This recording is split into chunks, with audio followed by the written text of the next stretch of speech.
Imagine checking your pocket change and finding a quarter that looks ordinary at first glance, but in reality, it could be worth thousands of dollars. That's the case with the 1965 Washington quarter dollar. While millions of these coins were produced and circulated all across America, some rare versions, mint errors, and high-grade examples have turned this simple 25-cent piece into a collector's dream. Today, let's explore the hidden value, history, and fascinating details of the 1965 Washington quarter dollar, and why you should keep an eye out for it.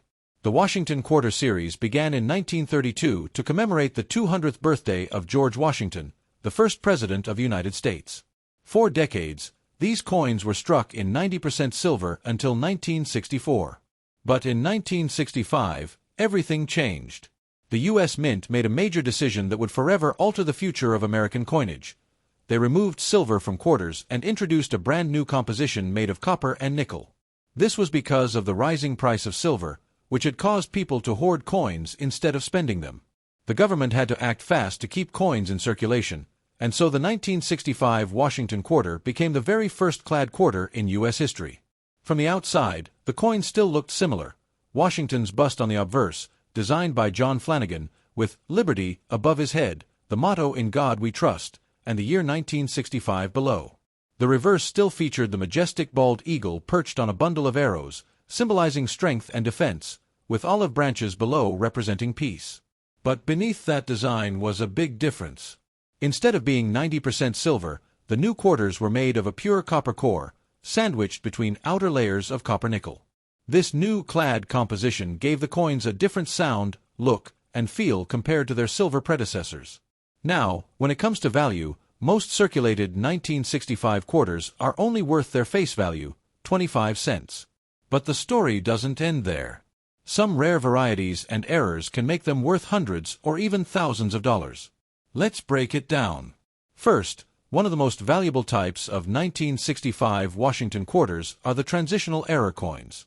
Because 1964 was the final year for 90% silver quarters, and 1965 introduced the clad composition, a few mistakes happened at the mint. Some 1965 dated quarters were accidentally struck on leftover silver planchets from 1964. These transitional errors are incredibly rare and highly sought after by collectors. Instead of the copper-nickel composition, they contain 90% silver. The easiest way to tell is by weighing the coin. A standard clad 1965 quarter weighs about 5.67 grams, while a silver quarter weighs around 6.25 grams. If you ever come across a 1965 quarter that feels just a little heavier, you may have struck gold, or in this case, silver.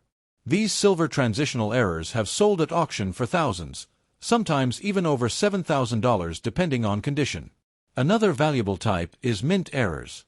For example, off-center strikes, double strikes, broad strikes, or coins struck on the wrong planchet. There have even been 1965 quarters struck on dime planchets, which makes the coin appear smaller and thinner.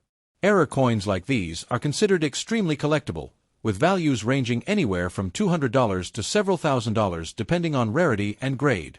But even regular 1965 clad quarters can be worth big money in the right condition. High-grade mint state coins, especially those graded MS-67 or higher, are scarce.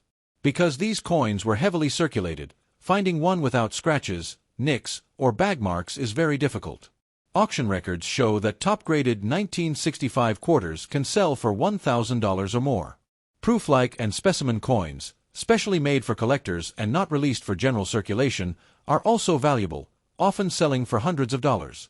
Another fascinating fact is that 1965 was also the first year the U.S. Mint stopped putting mint marks on coins. From 1965 to 1967, no quarters bore a D for Denver or a P for Philadelphia.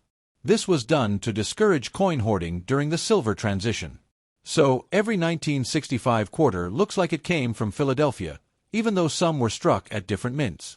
This adds another layer of intrigue for collectors. Now let's talk about how you can spot a valuable 1965 Washington quarter. First, weigh the coin. If it's closer to 6.25 grams, it could be one of those rare silver transitional errors. Second, inspect it carefully under good lighting.